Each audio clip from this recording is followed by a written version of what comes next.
So hurriedly this has come up, and we as a resident of that place are getting affected.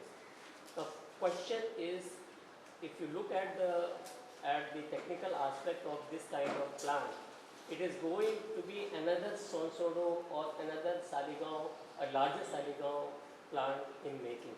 But here, nobody has thought very seriously about it, the technical part of it. If the plant comes over there, what will happen?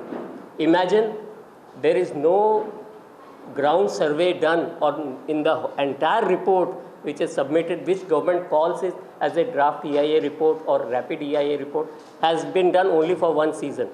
This study for anything has to be done for comprehensively for a year period.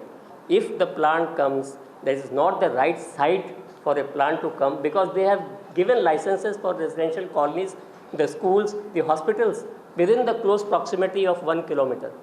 This plant, yeah, in 2006, yeah, and after that, the builders must have taken the approval, say, in the year 2009 or 10. So why was this given by the TCP and the Panchayat? There are many plots which are lying barren. Plots like your mining sites. Your mining is closed. There are other landfill sites which can be in Walpole, which can be in the interiors of Bicholi, Savardem. These places are lying barren.